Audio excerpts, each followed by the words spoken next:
What if one hypnotic suggestion unlocked a nightmare you could never turn off? This week, we're revisiting the underrated supernatural thriller Stir of Echoes, starring Kevin Bacon in his creepy basement.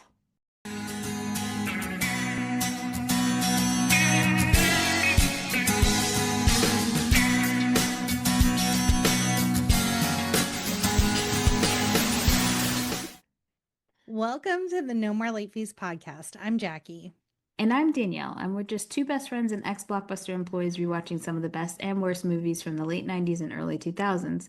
This week, we're keeping the spooky vibes going with the 1999 horror thriller Stir of Echoes. But before we dive in, let's get into some housekeeping. If you love the podcast and you want to support us, here's just a few ways you can. Want to support the podcast? You can buy us a cup of coffee on coffee.com. Every contribution helps to keep the Blockbuster vibes alive. Visit us at ko-fi.com/no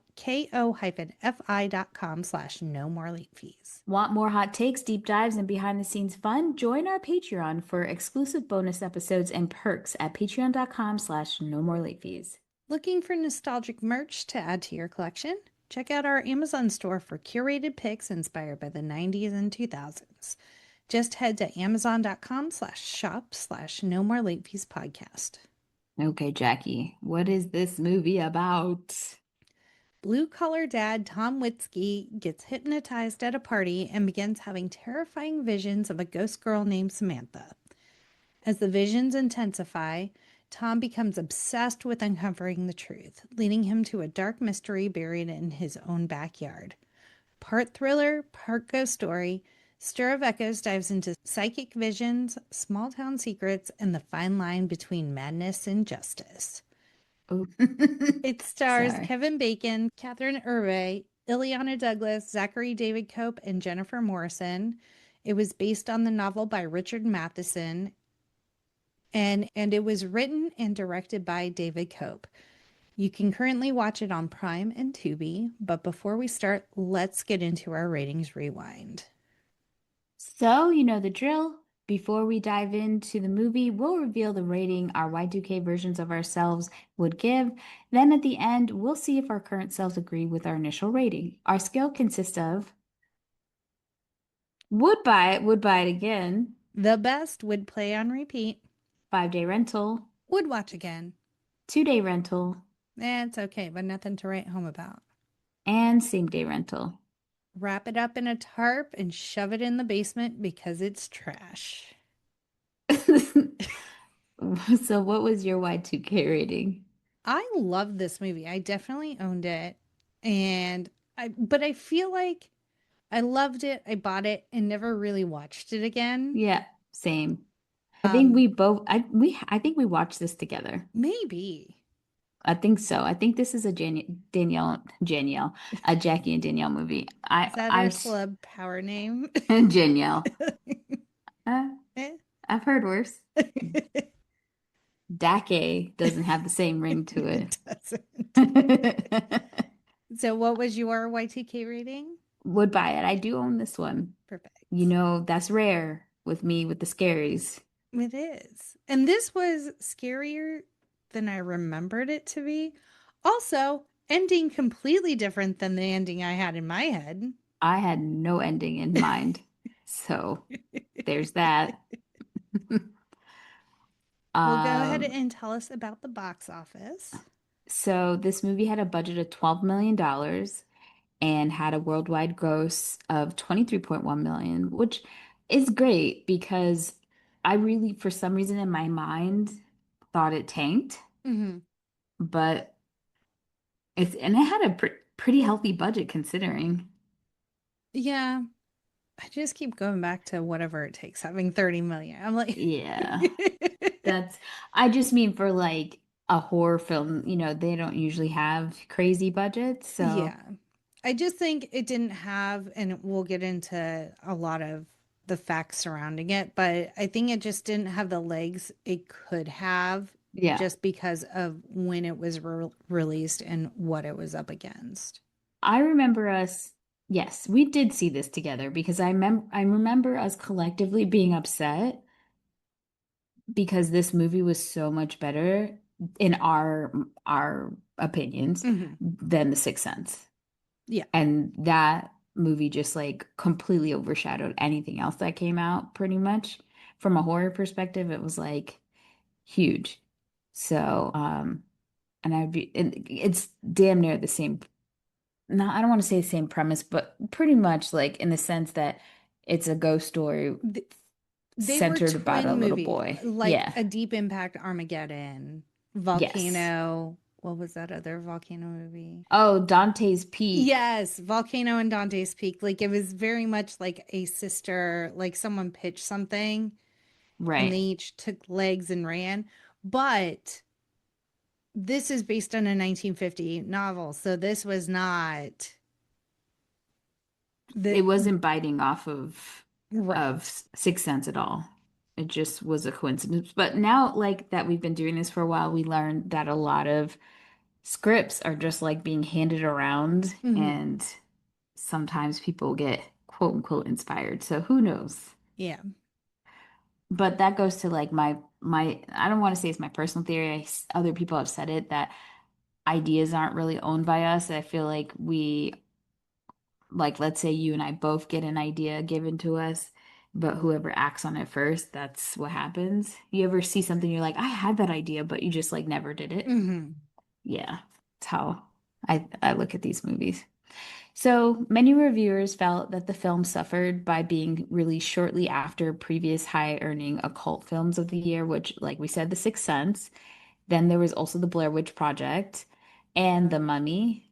I'm not sure how The Mummy fits into that, but I guess the occult's adjacent, I guess. Spooky undead, Yeah. vengeful undead.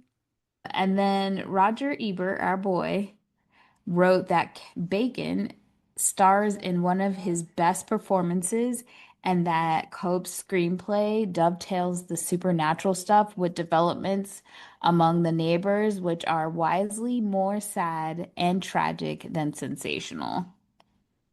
Okay.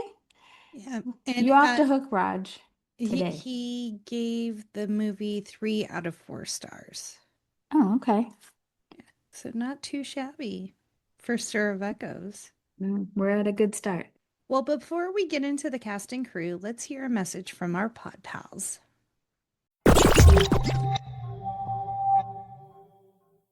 Sharks of the corn?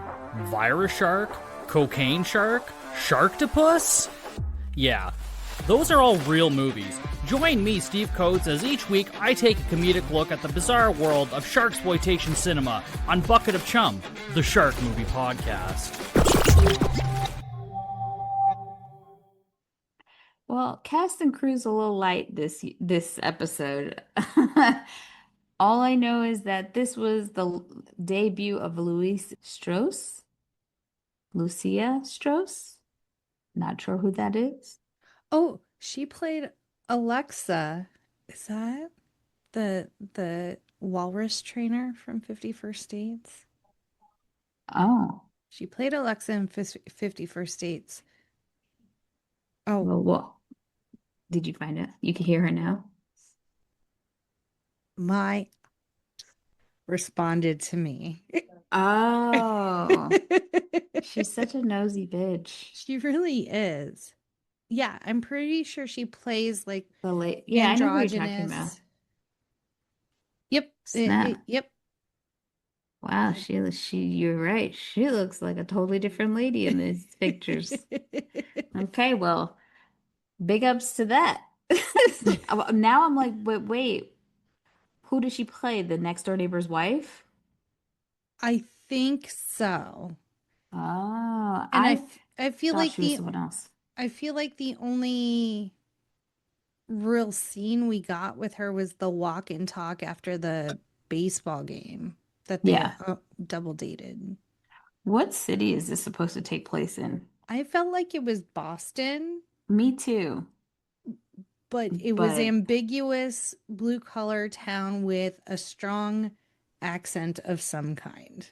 well, it they principal photography took place in Chicago. So Okay. maybe that's it. That's a strong accent.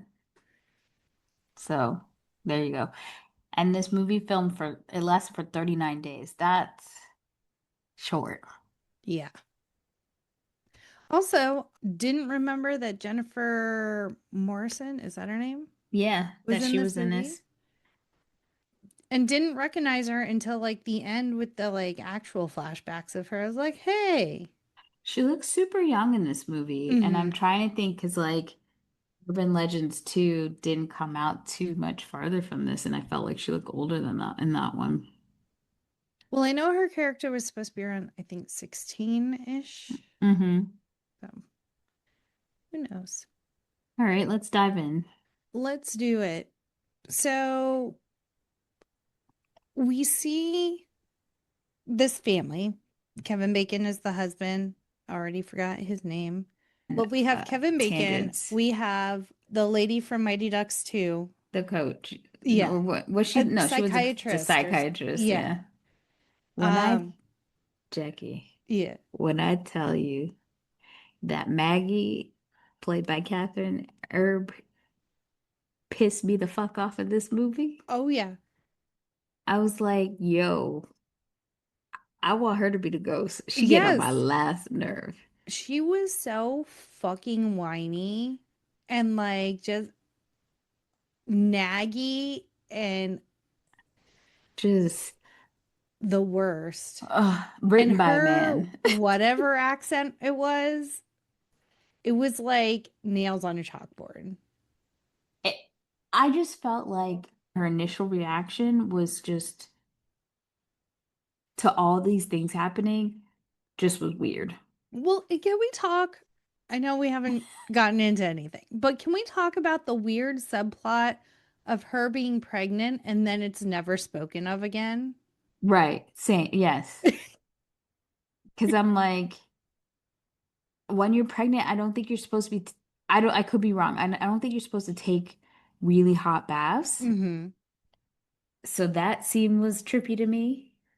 And there's just like you said, no talk of like no cravings, no throwing up, nothing. Nothing. It's like, why did we have this scene? It didn't up the stakes at all. All it does is like, because it's right when we start the movie, all it does is make Kevin Bacon's character look like a complete asshole. Yeah. Which, I mean, if they were done having kids or like the way it's presented makes him look like an asshole, but he could have just been like rational. He's an electrician of some nature. He was up on a utility pole. Right, but like my issue with how he reacted is almost as if she did this on her own. Mm, Like he had zero part in it. So that's what, like, well, great. But, sir, you had a lot of power and control in that situation with your swimmers. Like, we didn't get here by ourselves. So I thought that was kind of weird. yeah. Just a heads up that yes, pregnant women can generally take baths, but they Okay. have to, there's precautions.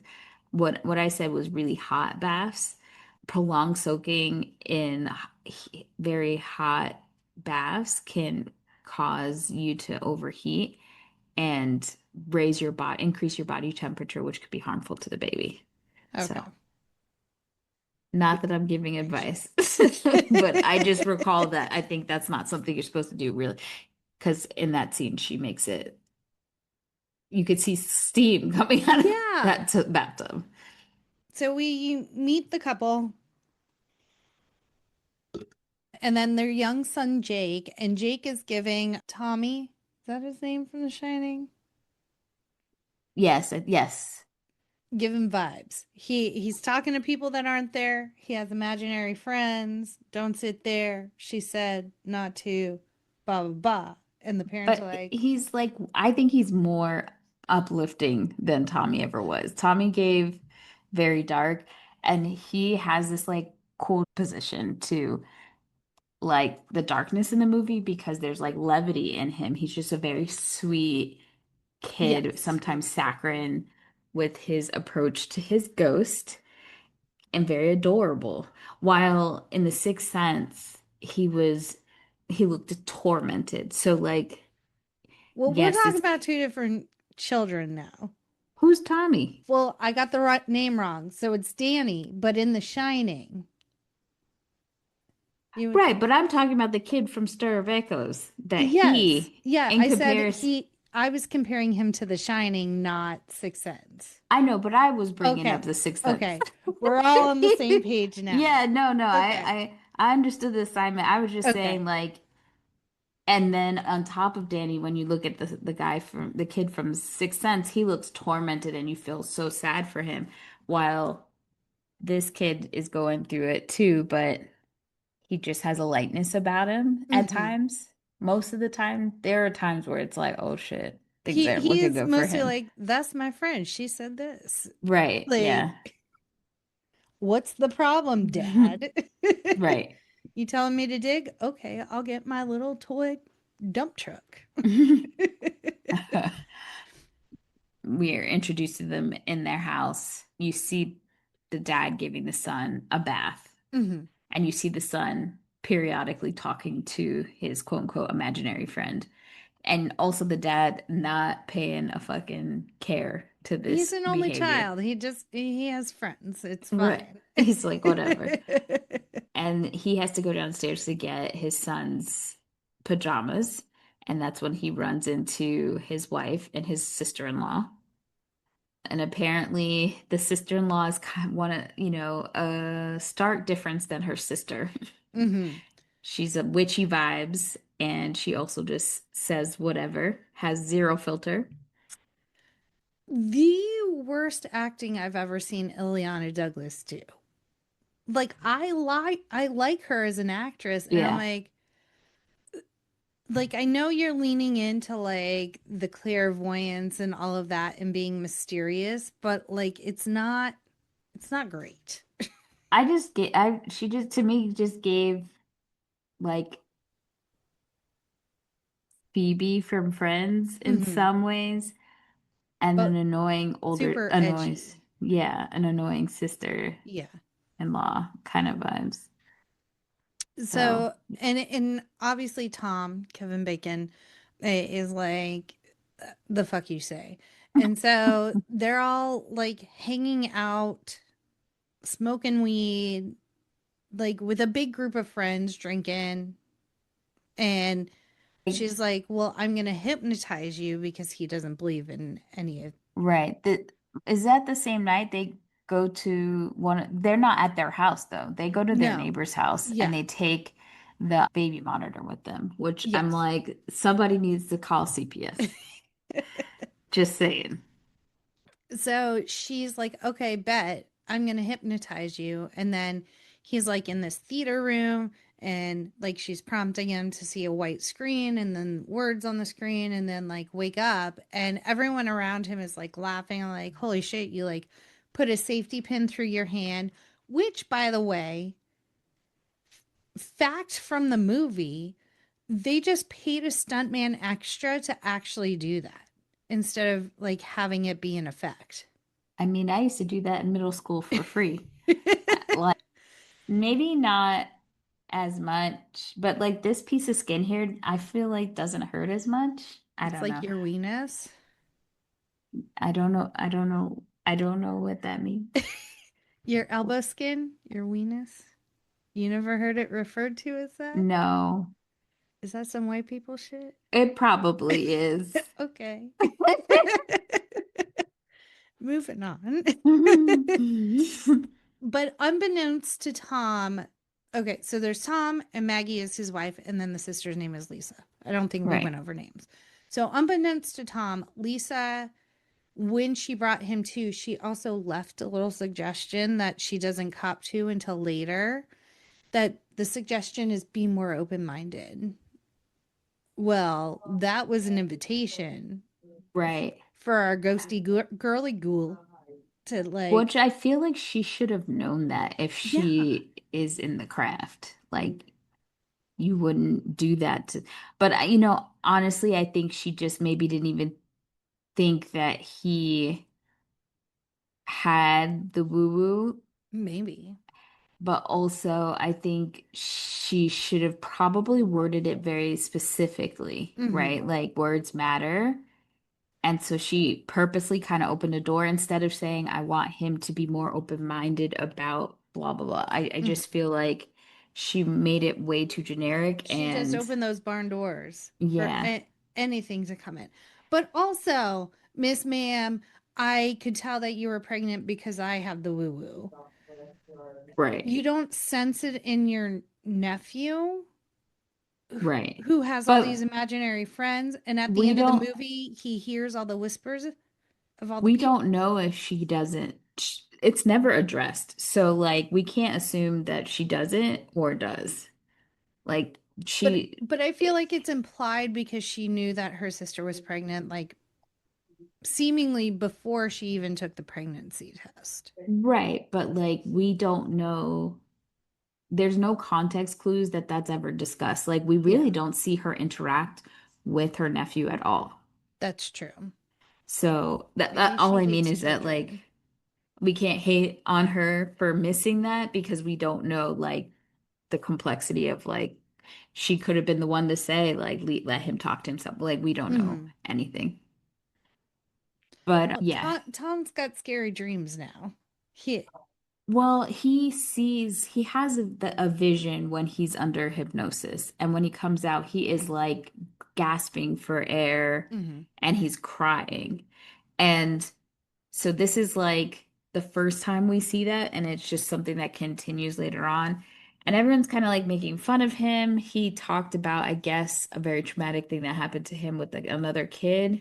Now he's like coming to and he's not doing great, but he kind of he after the hypnosis he's very thirsty, but then they go back home, and when they go back home, they get to some love making. That, like, I don't know how I felt about that scene. It was traumatic, Yeah. and he like they're in the midst of the dew, and I'm just like, God, she didn't even get a spit start or nothing. I, Like she just I, jumped on that yeah, D dry. like she reached over, you hard, tickle the balls a little, and then she hopped right on. Which, like, I feel like movies really set women up and men for the okey doke. And this is why we don't have foreplay. Yeah. Anywho, so He wasn't she's even doing any like nipple work or anything. nothing. It was a very dry, dusty The Friday. Sahara Desert couldn't compete with it. They were starting a fire. And then she's like going to town, and he is having like flashes of very just tragic things that he can't, he's just seeing imagery and he doesn't know what it is, but it is very graphic. Teeth Eh, popping out, like uh, fingernails bending backwards as he's like clawing the floor.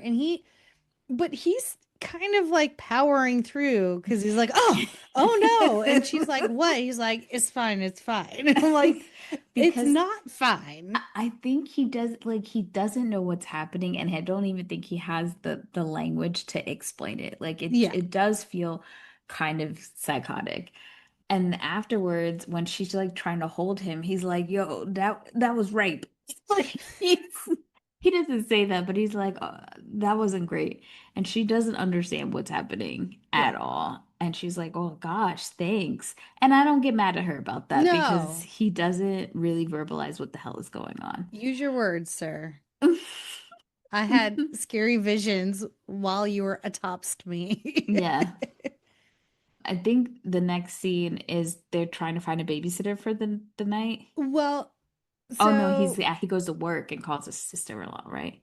well, so after they have the dusty, crusty sex, he goes into the bathroom and he has a vision that like one of his teeth falls out. Oh, So now, frightening. so now it's not even like when he's like, I guess in a relaxed Sleeping. state, Yeah. it's like shit is like he's having active hallucinations. Right.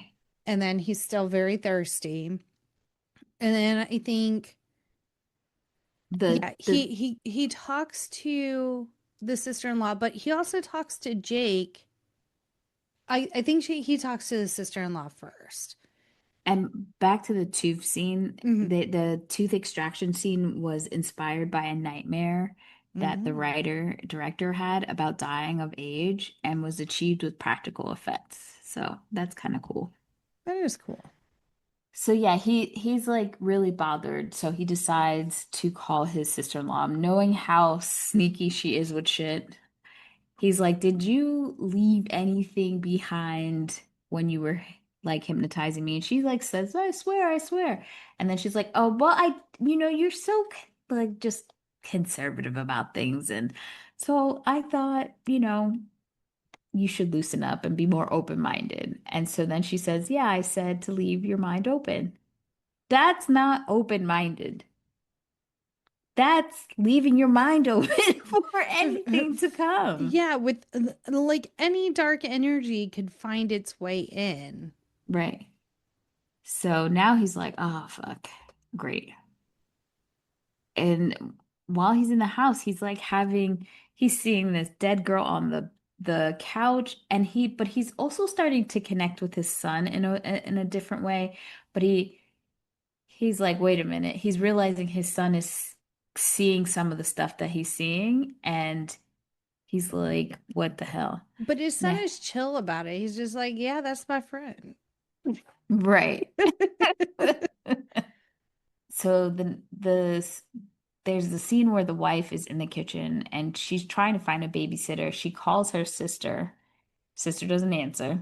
Hmm. Her sister she calls her sister right after her husband did, and she's like, "I'm not answering this." And so the little boy is like, "Hey, call Debbie or somebody and ask for this babysitter." Yeah. So instead of the mom in that moment questioning, Like, how you know who Debbie is? right.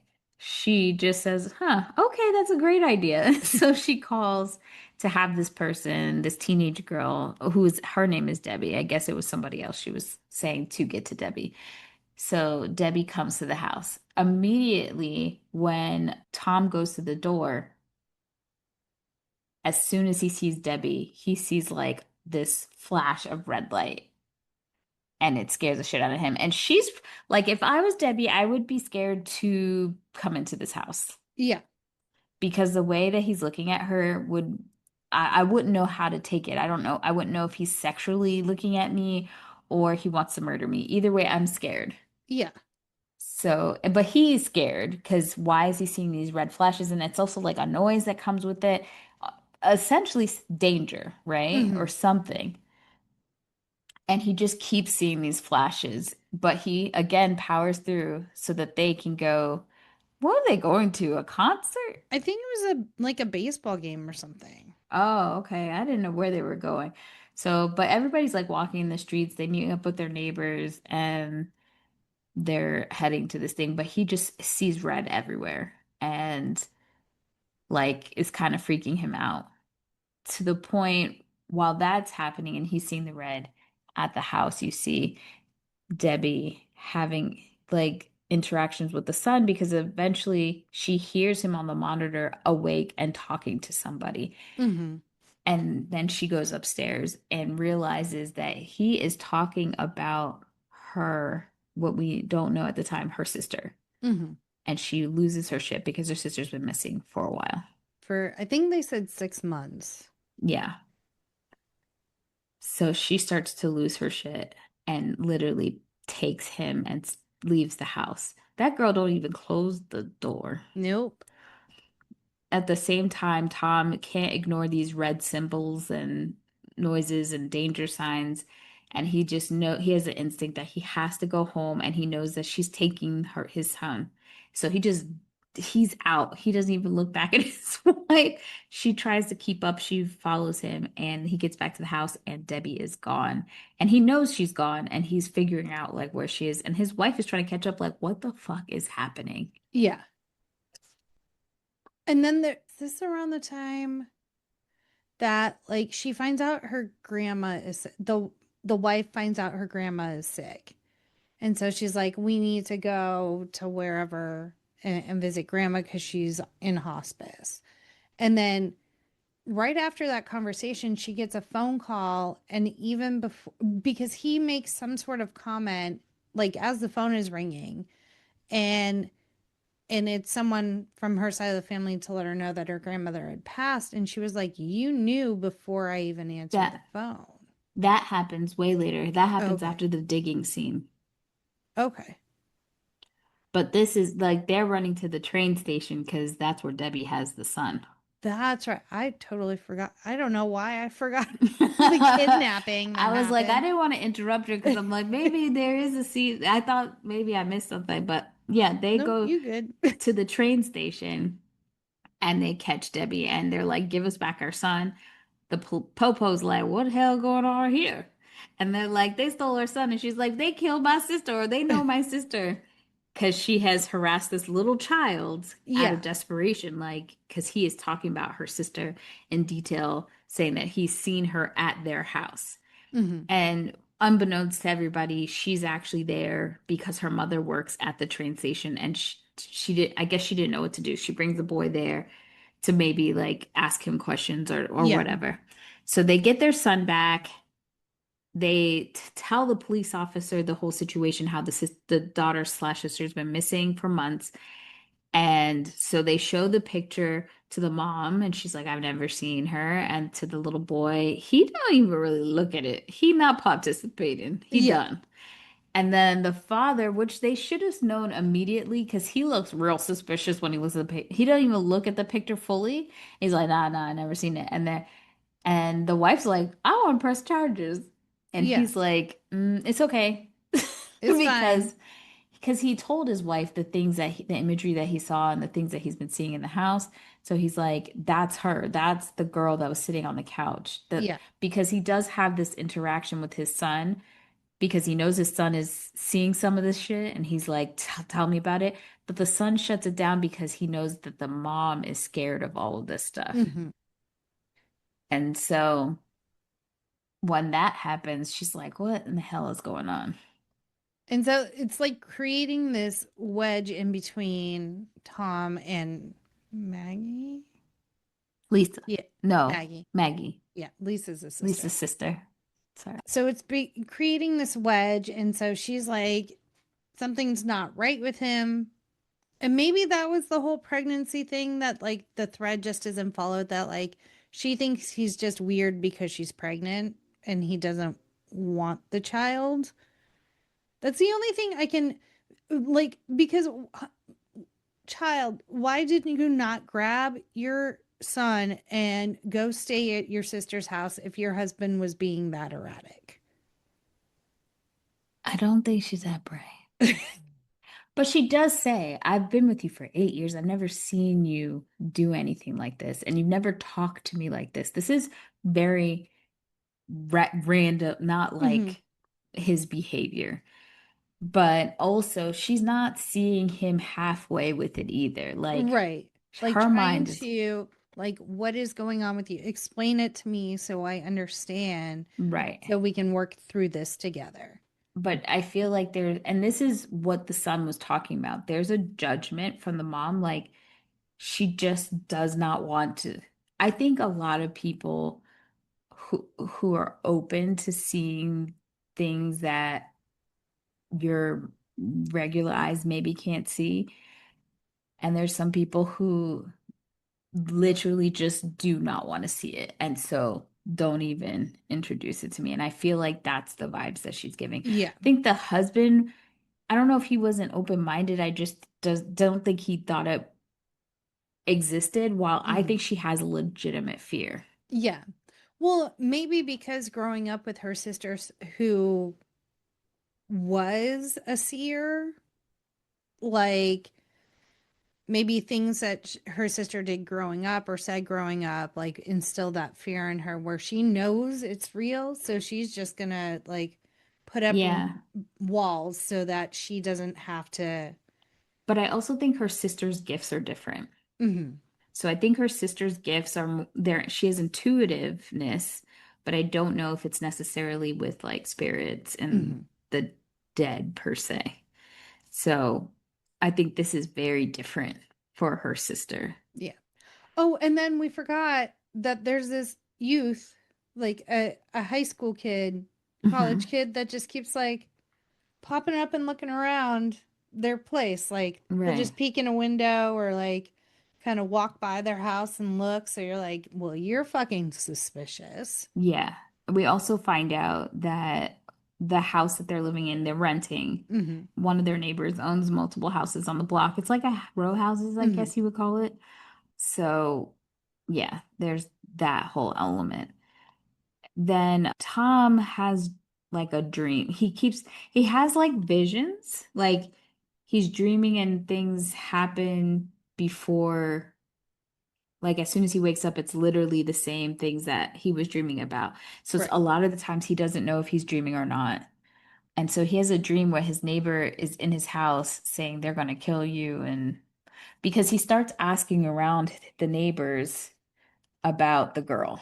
Now that Hmm. he knows her name, he starts asking the neighbors about it. And people are like, I don't know what I don't recognize that girl, or I kind of remember her, whatever. So there's that. And then he has the dream about his neighbor saying, like, hey, they're going to kill you and Maggie.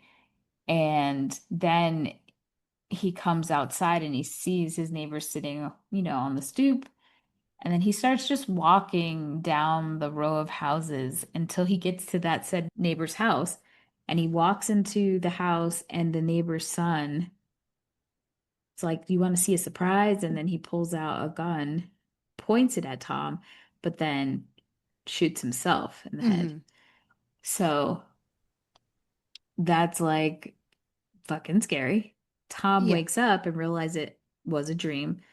But then everything starts to happen in the same cadence, with the exception of his neighbor being in his living room. And he quickly runs to his neighbor's house to try to stop the boy from shooting himself and bust through the window. The boy does shoot himself, but he's there to like help with the bleeding and call 911. And the neighbors come home, and the wife, when he goes back to the house, the wife is like, I'm going to take the son for a walk because, like, this is crazy. Yeah. Which I think they should have taken the son a long time ago, because he's literally watching the ambulance take this body out. So, okay. And then they go to the cemetery r- on Yeah. their, well, they go for a walk and they end up at the cemetery. And I'm like, this is weird. Yeah. And then he knows that because there's a funeral going on, and I'm assuming it was like Officers, an a cop, officer, yeah. yeah, because there's a lot of police officers there, and he starts talking to like the chief or something, but like the child knows the chief by name. And so does the chief. He knows the Yes. boy's name. And so here we go into the magical Negro trope, Mm-hmm. where there's always like some random black person that just automatically has all the answers to, especially when things get like woo-woo mystical. Mm-hmm. Same with like Jeepers Creepers, right? Yeah. The psychic lady there. So I'm like, y'all don't have any black people in this fucking movie except this one part. Right. Fine. Okay. But he says, you don't have the sight, but your son does. It must be the father." And he gives her a card and tells her to have the father meet him at like midnight or somewhere, because he'll have answers or whatever. Instead of this fucking lady giving the card to her husband. Been like, I don't understand what's going on, but obviously something's going on because he knew our child's name. He Right. knew that you were acting crazy. So do with this what you will. Right. She also has complained that the husband and the son have become very close, and it's almost like they have a little club because they're talking about stuff and they're not including her.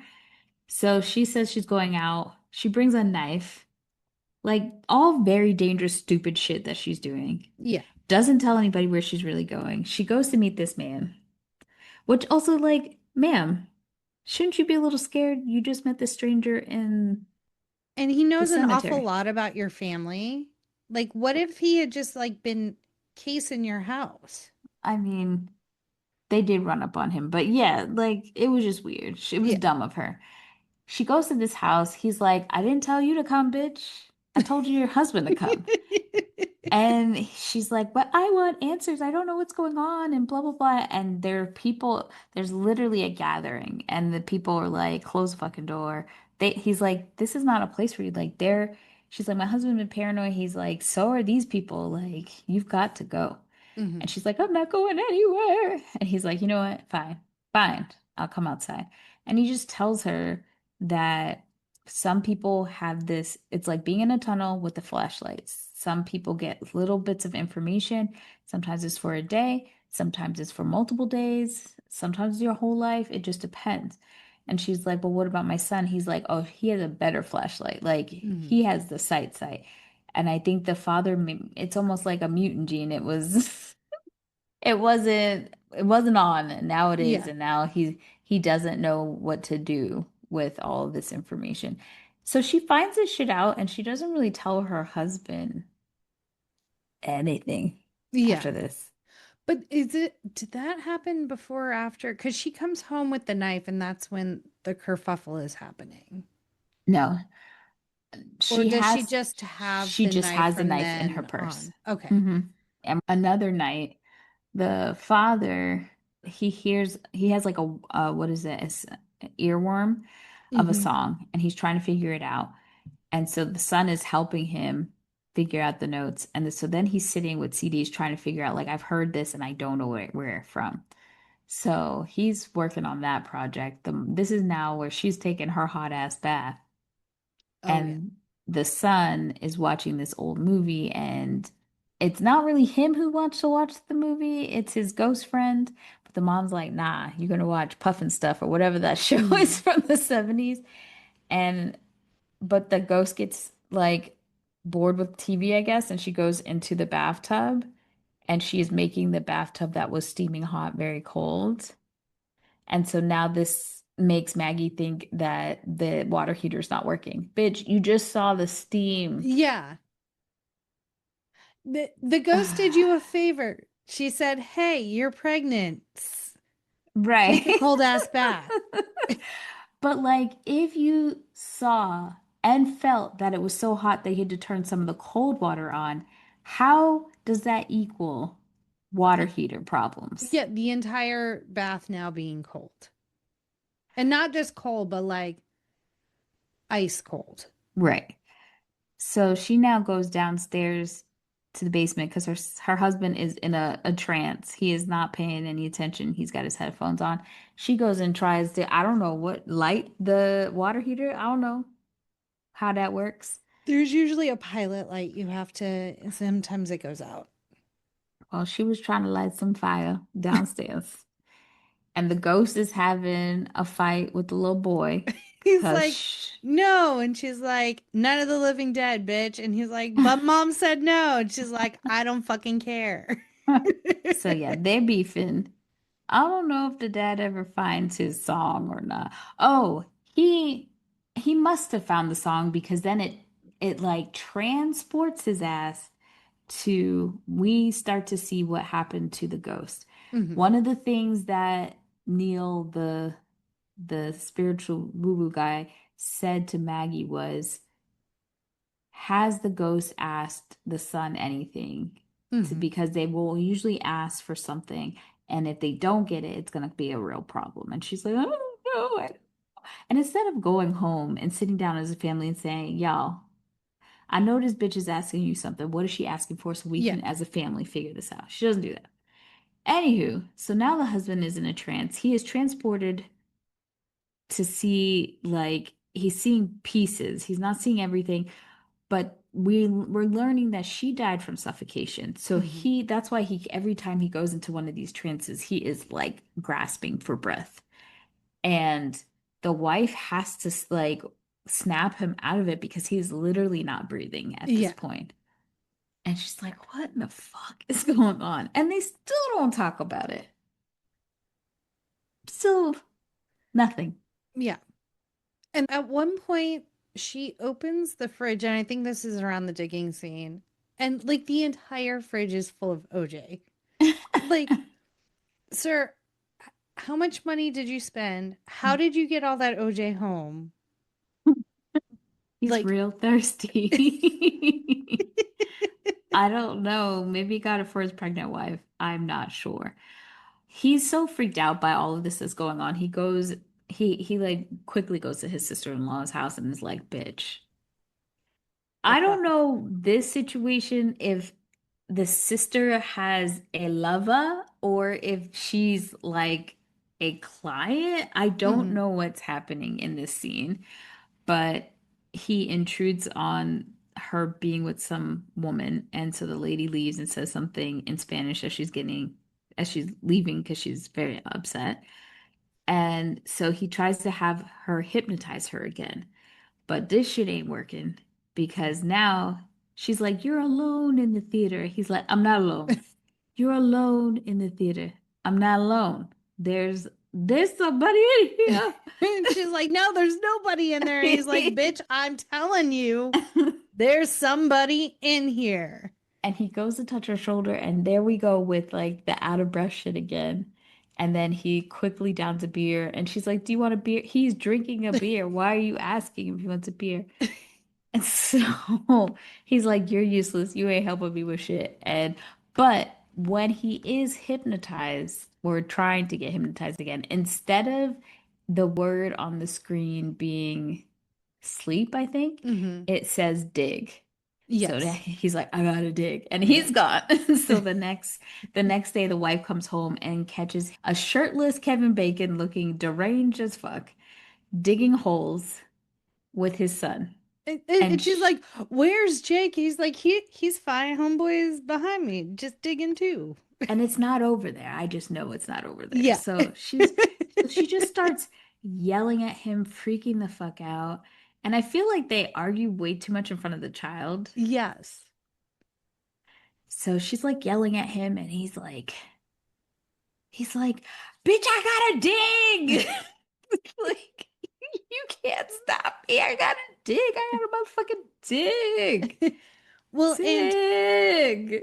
and during this scene, apparently Kevin Bacon was in a lot of pain because he had pulled a muscle in his neck. And Oh, so they had tried to give him prop pickaxes and stuff to use, but it didn't look realistic. And finally he was just like, fuck it. It'll just lend itself to the scene anyway. Let me just power through it. yeah. Oh, so But he's nothing in the digging. backyard. No, but they got in a huge fight, and he does, I think, take it too far. As much as she gets on my fucking nerves. Points were made. They were valid. And so then he comes inside and he pours one of the copious amounts of orange juices that he has. And they're just sitting across from each other, and he's like, are you gonna drink it or what? And then it's like he gets a flash, and he knows that the phone's gonna ring, the phone rings, and instead of like being there to comfort her when this news comes, he walks out of the room, out of the Yeah. kitchen, and goes outside. And he's like, I'm so sorry when she comes back out. And he's like, oh, you want me to go with you to my grandmother's funeral? Again, points are made on this. He's like, I gotta fucking dig, bitch. I don't know why you're not grasping this. But he kind of goes into a full tangent about, or a monologue even, that really his life hasn't amounted to shit. And this is the most important thing that he's ever had to do. Not being a father or a husband, but digging and finding this lady. We got to dig. Right? How does that whole song go? Never mind. Never mind. That's not how it goes. No, I can ask to play no, the song. no, it's okay.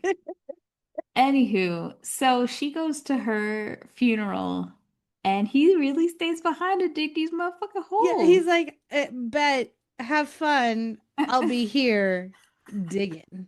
It Uh, said I got to dig. After a while, he realizes, you know what? Shit ain't in the backyard. I'm going to the basement, tearing shit up.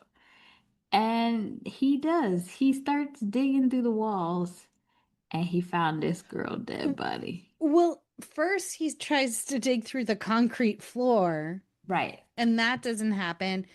And I feel like, does he like kick something and the rocks on the wall start to crumble a little bit? Like it looks like stone because it's a basement. So it just looks like it's stone keeping the house up. Yeah. And then it starts to fall a little bit. So then he's like moving all these rocks out of the way. And then it's this jacket. And when he moves the jacket, then he finds the dead girl. And then He he sees reaches everything. out and he grabs her hand. Reach out and touch somebody's hand. Give me a ghost story how you died by those two horrible men. Ah, yeah. So then he's immediately flashed back. And then we get the whole story where I Which guess there's always like this, it's alluded to that the girl Jennifer that disappeared was, or no, Samantha disappeared. Jennifer is the is her actors. real name. Samantha, who disappeared, was special needs in some capacity, like either. Is that what I just thought she was kind of nerdy. Was she special needs? I felt like they alluded to like she was special, and that's why they thought she just like got lost or ran away. Oh, and that's okay. Well, that makes a lot of sense on the approach. And I'm Mhm. glad you said that because I was going to say a lot of not nice things. But now I can reframe everything So, in a better and light. it just seemed like she didn't know how to interact with peers of her age, Right. and she was more childlike than her actual age. Yeah.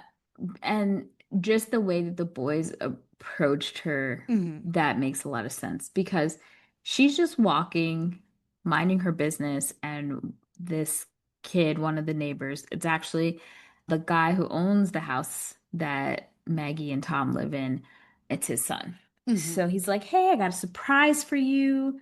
Come on." I want to And show she's you like, something. and Come she's in like, here. "What? What do you want to show me?" But she still goes inside. Then she gets inside and there's the other neighbor kid is there and they're like, we want to be friends with you, and she does say like, you can kiss me, Hmm.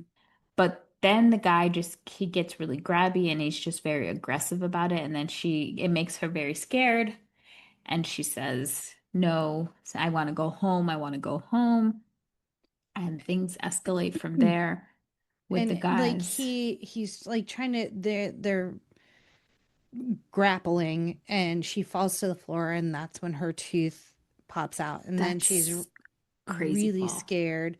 She's trying to get away. That's when the fingernail bends all the way Oh, back, and then he's like actively raping her, and he tells to the friend like she's being too loud, like shut her up. So the friend turns on the music that was Kevin Bacon was hunting for earlier. And then he, because they're in the house that they're in is in the midst of renovation, there's like plastic all over the place.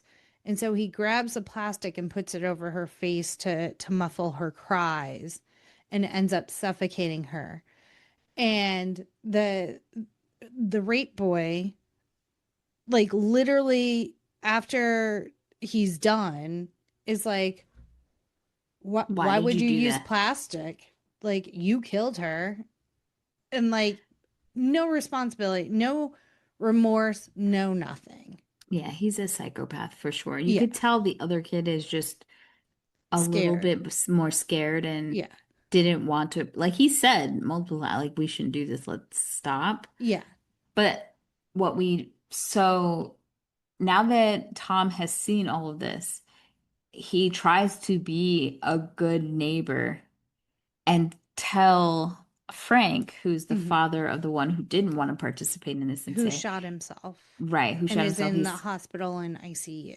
he's like, I don't want you and your wife to read this in the paper. Like, we have to call the cops, but I wanted to tell you. And unbeknownst to Tom, he doesn't realize that Frank actually knows what happened Yeah. because the boys called their fathers to completely throw this under the bus, Yeah. like to hide the evidence. Oh, and there's also because Frank is like, well, we don't know who it was that killed this girl, and Tom is literally like she There's, has hair in her hand, yeah. like they're gonna be able to to tell who it is, and I know that your son was involved.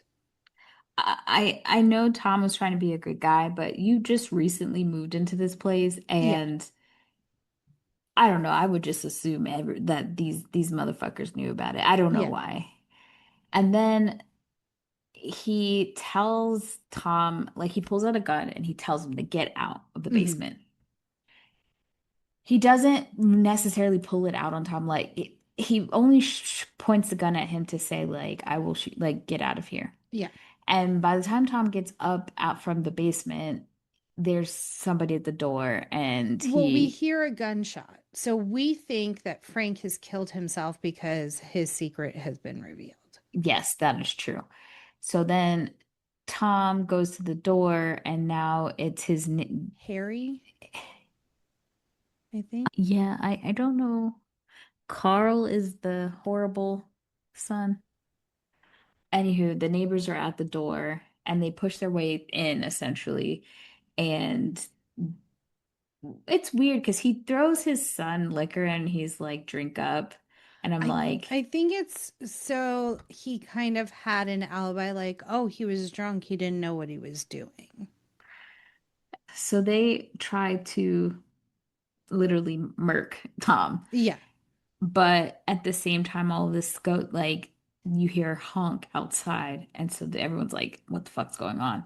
because Maggie's dumbass comes because back home. Maggie is picking Tom up. He's supposed to Right. be like meeting her, and it's pouring outside, so she doesn't want to run in the house, so she's honking to let him know, like, hey, I'm here. And she's already pissed at him legitly because he didn't go to grandma's funeral, so she's like, the fuck, like she's like getting more and more angry about the Right. situation. And she walks up to the house and she sees that as she's approaching the house, the lights in the house are all turned off, Hmm. which she could have thought like, oh, Tom is coming out. But I think she just had a feeling. And so she goes Yeah. back in the car to get her knife. Yeah. Oh, she hears a crash too. Hmm. Like she hears noises that, I'm like, why would you try to approach the house instead of calling 911? Right. But this dumb bitch. So she comes in the house and she sees what's going on and they like are ready to kill her too. But Tom creates a diversion and she's able to stab the little piece of shit son in the foot. But they're really not going to come out of this fight at this No. point. But surprise, surprise, the neighbor that we thought killed himself downstairs, Frank, comes up and he shoots both of the neighbors And to he save them. and he does tell Tom, like, I knew they were going to be on their way, like they've been kind of keeping eyes on the place and stuff. And so like I couldn't let them kill you. Yeah. So he kept saying that over and over again. And, Popo comes and really how we see Samantha kind of putting her winter jacket on, like she's like able to quote unquote go home. She And puts her little Coke bottle glasses on and her little winter coat, and she's walking down the street, and then a car starts driving, and so then when the car kind of goes over her, she disappears into uh the nether world. yeah. One thing I didn't mention was that the babysitter Debbie is played by Liza Whale, who is Paris from Gilmore Girls for anybody who loves that. So that was a fun surprise because I think that's like one of the first movies I ever saw her in. Yeah. But But yeah. And that's pretty much where the movie ends, is like her spirit is free because And you see them leaving. They're Mhm. moving, and you Yeah, just see in the back seat the little boy here as he's driving. Past all these houses. He's hearing all these noises, which voices. means there's a lot of dead bodies on that I street. that's what I was like, how many people have been murdered and are trapped in purgatory in on this block? Right. A lot. And thinking just like what a psychopath the father and the son are, who knows? Mm, And he said he owned multiple houses. There could be bodies everywhere. yeah. It That is Stir of Echoes. is, yep. So, how I remembered this movie was, was completely different. And I've been harboring an unnecessary grudge with Kevin Bacon for the past 20 years. You thought he was the I killer? thought he was the killer and had like repressed the memory. Oh. The only movie that I truly hate Kevin Bacon, he's played villains, Hmm. is Sleepers. Yep. Honestly, I'm surprised I could actually still like him after Sleepers because that's so horrific. I think his redemption arc for me was when he got on social media and he's just so endearing with Kira Sedgwick. Like, I just very much enjoy their dynamic. Yeah. All right, let's see some fun facts we missed. Director Brian De Palma paid the set a visit and offered Cope some ideas, one of which was shooting a long take of Kevin Bacon during the first half of a long dialogue scene. Thanks, Brian De Palma. And Cope shot the hypnosis scene in which Bacon's character envisions himself in a theater and everything apart from the projection screen is painted black, as it was written in Matheson's book.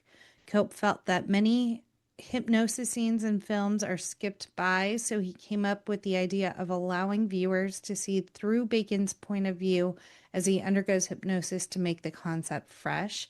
And then that song by the Doors play. That's what it was. That what they started blasting on the radio? The Sure. I see a red door and I wanna paint it black. There was like a I d- correlation to this scene as well. But I also felt like while I was viewing the hypnosis scenes, it Mhm. I wouldn't be surprised if who directed Get Out? I forget. Jordan Peele? Jordan Peele. Okay. It felt like it had similar vibes to the hypnosis scenes in Get Out, is Mm. what I'm trying to get to, not very Okay. eloquently. So I wouldn't be surprised if he like paid homage or took inspiration from these scenes. Mm. Yeah, I very much appreciated the hypnosis scenes. Hmm. Like he's right, like you never see that, and it was really cool that like you felt like you too were being hypnotized Yes. through it. Apparently, the Writers Guild of America denied Andrew Kevin Walker a screenplay credit for his Hmm. script doctoring work on this film, so he received a special thanks at the end credits, which that sucks. Yeah. At least the creators Yeah, gave him production gave props. him some credit in some fashion if the WGA didn't see it fit to give him credit. The theater from the hypnosis sequence is located in Joliet, Illinois. A lot of people have wondered how Samantha's creepy walk was filmed. So apparently the camera was sped up and the actress was told to walk slowly, but as naturally as possible. When it was time to edit the scene, well, when you made it yellow, I was like, it disappeared, disappeared. When it was time to edit the scene, the footage was played at normal speed, and all the imperfections in her walk add to how creepy it appears. That's That's cool. cool. Yeah. So on the couch, the babysitter is reading The Shrinking Man by Richard Matheson, the author of A Stir of Echoes, the basis for this film. Oh. And lastly, the window that breaks when Kevin Bacon's character kicks the bucket was not supposed to break. It was an unintended event that was kept in the final cut because Bacon stayed in character. I like it. Yeah. Well, before we dive in Don't forget to check us out at No More Late Fees on Instagram, Facebook, TikTok, Twitter, YouTube, Threads, and Blue Sky. And Jackie, what's your today rating of this movie? I'm gonna go. I'm waffling between would buy it and 5 day. I'm going 5 day Why? because what? I said why? Don't do this to us. Okay. I can do a would I'll do a would buy it. Like I Don't let was me threaten you about it. no. I was waffling. You just nudged me. You just like over the edge. I very much enjoyed it. It was not the ending that my brain told me it was. So it was new to me in some aspects. But like you said, other than like the whiny ass wife, I very much enjoyed it. I think it was a well done. The twist at the end was great that Yeah. like the neighbors knew and were covering it up. Yeah. I think time actually did well for the movie in the sense that I too didn't remember how this ended. So it felt like I was rewatching it for the first time again. So that was really good. And I don't always want to rewatch these things, Hmm. but it was good. What I liked about it, it was more thriller than horror. Like there weren't a Yes. lot of jump scares per se in it, but the body horror of it was Hmm. there with like seeing the tooth, like him pulling the tooth out and the nail bending back that like stays in my brain. Yeah. I knew it was like the nail thing, I knew when it was coming, surprisingly. Like, don't remember shit about it, but my brain said, we're not watching that again. I fast forwarded it. So yes, I would do a would buy as well because I could watch this again for sure. Nice. Yeah. Look at us. Two horror movies in a row would buy. Well, if you have opinions on Stir of Echoes, and I would love to hear feedback on if you two were in the Stir of Echoes camp where you thought it was a much better film than Sixth Sense, but it got overshadowed. Hit us up at our quick drop 909-601-6653. Twat us at the Twitters, hem us at the threads, butterfly in the sky at blue sky. You can also text us at that number and you can be featured on a future episode. And join us next week as we tackle zombies with Dawn of the Dead. Yay! And as always, be kind and rewind.